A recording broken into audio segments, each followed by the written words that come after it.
Friends, welcome to my channel. तो आज मैं आपको पढ़ाऊंगी चैप्टर नंबर 9 क्लास 10 का फुटप्रिंट्स विदाउट फीट की बुक का भोली चैप्टर। तो अपनी समरी स्टार्ट करते हैं। हम अपनी समरी स्टार्ट करें उससे पहले हम थोड़ा सा ऑथर के बारे में पढ़ते हैं कि ये चैप्टर जो भोली है उसका ऑथर कौन है। भोली चैप्टर के ऑथर का नाम है ख्वाजा अहमद अब्बास, जिसे के अब्बास भी कहा जाता है। वो बॉर्न कब हुए थे, मतलब उसका जन्म कब हुआ था। ख्वाजा अहमद अब्बास का जन्म 7 जून 1914 को हुआ था पानीपत, हरियाणा, ब्रिटिश इंडिया में। तो उनकी डेथ कब हुई थी? 1 जून 1987 में हुई थी। जगह का नाम क्या है? प्लेस का नाम मुंबई, महाराष्ट्र, इंडिया। और उनकी ऑक्यूपेशन क्या थी? फिल्म डायरेक्टर थे वो, स्क्रीन स्क्रीन राइटर थे, नॉवेलिस्ट थे, जर्नलिस्ट थे, कॉलमनिस्ट थे। तो उनकी एयर्स एक्टिव क्या थी? मतलब क्या थी एयर्स एक्टिव उनकी? 1935 से 1987 तक। तो उन्होंने कुछ बुक्स भी बनाई थी, जैसे कि एग्जाम्पल है 20 मार्च 1977 और day like any other day, Indira Gandhi the last post. तो हमने ऑथर के बारे में पढ़ लिया। अब हम पढ़ेंगे इसकी समरी। तो अपनी समरी स्टार्ट करते हैं। वैसे तो भोली को सुलेखा नाम से बुलाया जाता था, पर उसका निकनेम उन्होंने भोली रख दिया था। ठीक है, तो यहाँ पर सुलेखा है जो, मतलब कि जो भोली है उसको भोली द सिंपलेटर कहा जाता था। सिंपलेथन। उसको भोली द सिंपलेथन क्यों कहा जाता था? ये क्वेश्चन बहुत बार आता है, तो ध्यान से सुनना। तो जो भोली है वो 4th डॉटर थी नुम्बरदर रामलाल की। नुम्बरदर रामलाल भोली के फादर का नाम है। तो वो जब 10 इयर्स की थी, जो भोली जो है वो 10 इयर्स की थी, तो वो कॉट पर बैठी थी, मतलब चारपाई पर बैठी थी, और वो चारपाई से नीचे गिर गई थी, जिसकी वजह से उसकी जो हेड है उसकी ब्रेन हेड पे लगी थी, जिसकी वजह से उसके ब्रेन का कुछ पार्ट जो है वो डैमेज हो गया था। सिर्फ भोली ही थी जो एक बैकवर्ड थी, मतलब कि पीछे रह गई थी। वो सिर्फ एक भोली ही थी, क्योंकि उसके जो बॉडी है उसके फेस पर पॉक मार्क्स थे, और वो ज़्यादा सुंदर नहीं थी, इसलिए उसको इसकी वजह से वो पीछे रह गई थी, और इसलिए उसको भोली द सिंपलेटन भी कहा जाता था। तो pox mark all over the body. जब उसका बर्थ हुआ था, मतलब कि भोली का जब जन्म हुआ था, तो वो बहुत ही सुंदर थी, बहुत ही गोरी थी, बहुत ही फेयर एंड प्रिटी थी। जब वो 2 साल की थी, जो भोली है, जब वो 2 साल की थी, तो उसके उसको उसको उस पर अटैक हो गया स्मॉल पॉक्स का। स्मॉल पॉक्स उसे हो गए थे जब वो 2 इयर्स की थी। जो भोली है सिर्फ उसकी आईज सेफ रह गई थी, और उसके पूरे बॉडी पे पॉक मार्क्स के निशान रह गए थे, वो भी परमानेंटली उसकी पूरी बॉडी में पॉक मार्क्स के निशान रह गए थे। तो जब वो 5 साल की थी, तब उसने बोलना शुरू किया था, पर वो स्टैमर्ड करती थी, मतलब कि वो हकलाती थी बोलने में, इसलिए जो भोली है वो बहुत ही ज़्यादा कम बोलती थी। 7 चिल्ड्रन इन द फैमिली, मतलब कि 7 बच्चे थे पूरे फैमिली के अंदर, जिसमें से 3 सन्स थे नुबरदल रामलाल के, और 4 डॉटर्स थी, मीन्स 7 चिल्ड्रंस। जिसमें से जो भोली है वो क्या थी? वो यंगेस्ट थी। यंगेस्ट मीन्स वो सबसे छोटी थी। भोली जो है वो सबसे छोटी थी। वो जो फैमिली थी वो एक प्रॉस्परस फैमिली थी, मतलब कि एक समृद्ध परिवार था जिसको कहा जाता है। ठीक है, खाने पीने के लिए काफ़ी कुछ था उनके पास। भोली को छोड़कर सभी स्वस्थ थे, मतलब कि भोली जो थी वो हेल्दी नहीं थी, बट जो बाकी सारे थे वो बाकी सारे हेल्दी थे। लड़कों को पढ़ने के लिए शहर में भेजा जाता था, और जो राधा है, मतलब राधा जो है वो एक मतलब 4 डॉटर्स में से एक है। तो पहले मैं आपको डॉटर्स का नाम बताती हूँ। उनमें से फर्स्ट है राधा, सेकंड है मंगला, थर्ड है चंपा एंड फोर्थ है भोली। ये थे उनके 4 डॉटर्स का नाम। तो जो राधा है उसकी पहले ही शादी कर दी गई थी। फिर जो मंगला है उसकी शादी भी मतलब तय हो गई थी। तीसरी जो चंपा थी वो भोली को मतलब छोड़कर सभी लड़कियां दिखने में बहुत सुंदर और हेल्दी थी, भोली को छोड़ के सिर्फ। ठीक है, मतलब कि क्या है कि राधा की शादी पहले ही हो गई थी, मंगला की जो है वो डिसाइड हुई थी अभी, जो चंपा है उसकी अभी नहीं हुई थी, और जो भोली है उसकी वो तो अभी बहुत छोटी है। ठीक है, तो इसमें ये कहा गया कि भोली को छोड़ के बाकी सारी जो है वो बहुत ही हेल्दी है और बहुत ही सुंदर है। रामलाल सिर्फ भोली के बारे में ही सोचता, मतलब बहुत ही परेशान था भोली के बारे में। वो ना तो दिखने में अच्छी थी और ना ही बुद्धिमान थी, ऐसा नुबरदा रामलाल सोचता था। हमेशा रामलाल, मतलब नुबरदा रामलाल है वो हमेशा भोली के बारे में सोचता रहता था। तो अब हम पढ़ेंगे भोली एट विलेज स्कूल। तो भोली जो है वो स्कूल में जान, मतलब भोली के स्कूल के बारे में बात करेंगे अब। तो अब क्या होता है, वहाँ पर उनकी जगह पे उनकी विलेज में एक प्राइमरी स्कूल खोला जा रहा था, जो कि सिर्फ गर्ल्स के लिए था। मतलब लड़कियों के लिए एक प्राइमरी स्कूल खोल दिया गया वहाँ पर। तो वहाँ पर तहसीलदार भी आए थे उसकी ओपनिंग सेरेमनी के लिए स्कूल की। तो उसने रामलाल को कहा कि तुम अपनी सारी डॉटर्स को स्कूल भेजो, ताकि एक एग्जाम्पल हो जाए वहाँ पर कि लड़कियों को स्कूल भेजा जा सकता है। इसलिए वो जो रामलाल था वो तहसीलदार को मना नहीं कर सकता था, मीन्स उसकी बात नहीं टाल सकता था। इसलिए अगले दिन रामलाल ने भोली का हाथ पकड़ा और उसे बोला कि चलो स्कूल चलते हैं। तो जो भोली है उसे पता नहीं होता कि जो स्कूल है वो क्या होता है। तो वो सोचती है अपनी और एक ओल्ड काउ लक्ष्मी के बारे में। जब वो उसके बारे में सोच रही होती है तो फिर वो मतलब सोचते सोचते वो बहुत ज़ोर से चिल्लाती है, कहती नहीं नहीं मैंने स्कूल नहीं जाना।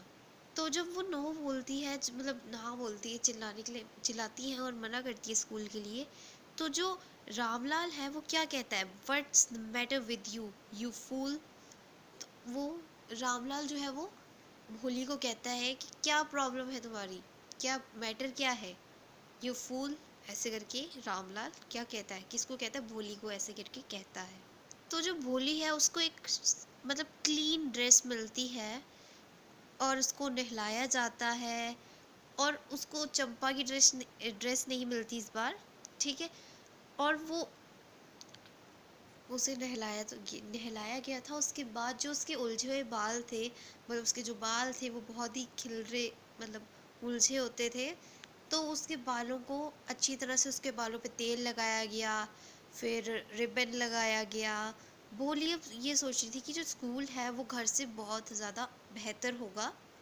फिर जो भोली है वो सोचती है कि आज तक कभी ऐसा इन्होंने मेरे साथ नहीं किया, पर आज ये मेरे साथ ऐसा कर रहे हैं, इसका मतलब ये है कि स्कूल कोई अच्छी सी जगह होगी, इसलिए मुझे अच्छी तरह तैयार करके भेज रहे हैं। तो जब वो स्कूल पहुंची तब वहाँ पर स्कूल में वैसे ही, मतलब ऑलरेडी जो स्टूडेंट बच्चे थे वो क्लासरूम में बैठे हुए थे। रामलाल ने उसका हाथ छोड़ा और उसको हेड मिस्ट्रेस के पास छोड़ दिया। तो लेफ्ट साइड में अकेली बैठी थी भोली। भोली अकेले बैठी थी लेफ्ट साइड में। वहाँ पर स्कूल में बहुत सारी लड़कियों को देखकर भोली जो था वो बहुत ही हैप्पी हो गई थी, बहुत खुश हो गई थी, बहुत प्रसन्न हो गई थी। वो उसकी वो उसकी ही आयु की थी। वो आशा करती थी कि शायद उनमें से एक लड़की उसकी फ्रेंड बन जाए। भोली दीवार पर लगी मतलब बर्ड्स, वहाँ पे बर्ड्स की फ़ोटो, एनिमल्स की फ़ोटो, तस्वीर वहाँ पर फ़ोटो लगी हुई थी। तो जो टीचर है उसके, मतलब जो टीचर है वो उसके पास आई, भोली के पास आई और उसको उसका नाम पूछा। वो बार बार स्टैमर कर रही थी, लेकिन अपने पूरे नाम का मतलब पूरा अपना नाम नहीं ले पा रही थी। जो टीचर है उसने उसको प्रोत्साहित किया, मतलब कि जो टीचर थी उसने भोली को एनकरेज किया कि तुम बोलो। तो वो जो भोली थी वो धीरे धीरे अपना नाम ले रही थी। पहले उसने बोला भ, फिर भो, फिर आखिरकार उसने अपना नाम पूरा लिया, भोली। तो तो जब उसने अपना पूरा नाम लिया तो जो टीचर थी वो उसने मतलब खुश होकर प्यार से उसके जो पीठ है उसको थपथपाया, जैसे कि टीचर्स थपथपाते हैं ना अपनी पीठ जब हम कुछ अच्छा सा काम करते हैं, ठीक है। वैसे ही भोली के पीठ को थपथपाया उसकी टीचर ने। तो जो टीचर थी वो भोली को भरोसा दिलाती है कि तुम बहुत ही जल्दी अच्छी तरह से बोलना सीख जाओगी। तो जो टीचर है उसने उसको बोला कि तुम रोज स्कूल आया करो। तो भोली ने क्या बोला, उसने बोला ये यस, मतलब कि उसने आखिरकार यस में बोला। और वो भोली जो थी वो सरप्राइज हो गई कि उसने ये कैसे बोल लिया। तो जो भोली की टीचर थी, मतलब जो टीचर थी उसने भोली को एक बुक दी, मतलब जिसके अंदर पिक्चर्स थी। और उसने उसको बोला कि ये तुम एक महीने के अंदर ये तुम पूरी बुक पढ़ लो। फिर समय रहते जो भोली थी वो सबसे ज़्यादा शिक्षित लड़की हो जाएगी, सबसे ज़्यादा शिक्षित लड़की हो जाएगी अगर तुम ये एक महीने के अंदर अंदर पढ़ लोगी बुक। तो फिर कोई उस पर हंसने की हिम्मत नहीं करेगा, ऐसा टीचर ने कहा भोली को। भोली को तो भोली ये सब कुछ सुनकर बहुत ही ज़्यादा खुश हुई। तो क्या होता है अब तो क्या होता है अब भोली's मैरिज प्लान, भोली की शादी का प्लान हो रहा होता है। आखिरकार एक खाते पीते मतलब ऑफर आया एक भोली के लिए भोली के लिए आया, मतलब भोली की शादी होने वाली, मतलब भोली के लिए एक रिश्ता आया था। अब खाते पीते घर का, उसकी एक बड़ी दुकान थी, अपनी अपना एक मकान भी था और बैंक में कई हजार रुपए थे। वो ब्राइड ग्रूम भी नहीं मतलब वो दहेज भी नहीं मांग रहा था। दूल्हा लगभग भोली के बाप की ही आयु का था, मतलब जो भोली है उसके फादर की एयर्स का था, जो जिसका रिश्ता आया था भोली के लिए। और वो लंगड़ाता भी था।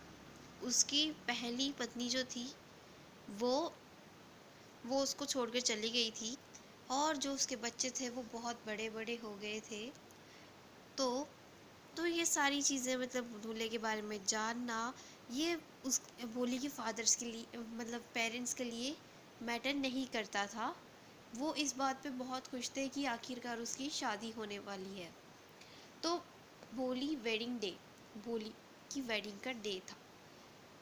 भोली का दूल्हा मतलब ब्राइड ग्रूम, भोली के दूल्हे का नाम क्या था? नाम था विशंबर नाथ नाम था उसका।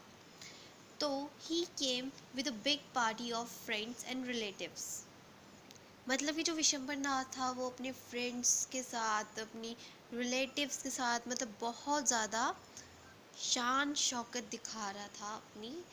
और ये वो एक बहुत ही पॉपुलर फिल्मी ट्यून बज रही थी वहाँ पर। जो बैंड बज रहा था वो एक फिल्मी ट्यून बज रही थी। वो उनकी शान और शौकत देखकर जो विशंबर था, मतलब सॉरी जो भोली का फादर था, वो बहुत ज़्यादा खुश हुए, मतलब रामलाल बहुत ज़्यादा खुश हुआ। और जो उसकी बड़ी बहनें थी वो बहुत ही जल रही थी। तो जो दूल्हा है उसने एक पीले गेंदों का हार उठाया, मतलब गले में डालने वाला था। तो एक औरत थी जो भोली के पीछे खड़ी थी, उसने गलती से उसका घूंघट सरका दिया। जो विशंबर नाथ है उसने जल्दी से जल्दी एक नज़र डाली और उसके जो हाथ है उस वहीं पर थम गए। और वो चिल्लाया कि भोली के चेहरे पर पॉक मार्क्स है। तो उसने बोला कि अगर उसने उसकी शादी, मतलब भोली की शादी अगर उससे करनी है उसको, तो उसकी फादर को 5000 रुपये दहेज में देने पड़ेंगे। रामलाल ने अपनी पगड़ी विशंबरनाथ के पैरों में रख दी वो 2,000 रुपये देने के लिए तैयार था। दूल्हा 5,000 रुपये अंदर मतलब 5,000 रुपये से कम लेने के लिए टस से मस नहीं हुआ था। लास्ट में रामलाल अंदर गया और उसने अलमारी खोली और नोटों को गिना। उसने रुपए का बंडल लाया, मतलब पैसों का बंडल लाया उसने, और विशंबरनाथ के पैरों में रख दिया। लालची विशंबरनाथ के चेहरे पर मतलब ऐसे खुशी छा गई थी कि वो मतलब पता नहीं कितनी बड़ी जंग उसने जीत ली हो। वह दूल्हे को माला पहनाने के लिए तैयार हो गया, मतलब दुल्हन को माला पहनाने के लिए तैयार हो गया, मीन्स भोली को। तो भोली through away the marriage garland into the fire. मतलब कि इससे पहले कि विशंबरनाथ उसके गले में हाथ डाले, भोली का हाथ बिजली की धारा के समान बाहर निकला और उसने हार को आग के अंदर फेंक दिया। वे उठ मतलब उठकर खड़ी हो गई और घूंघट को उतार दिया उसने। उसने सारे रिश्तेदार और अपने पेरेंट्स उसे बिना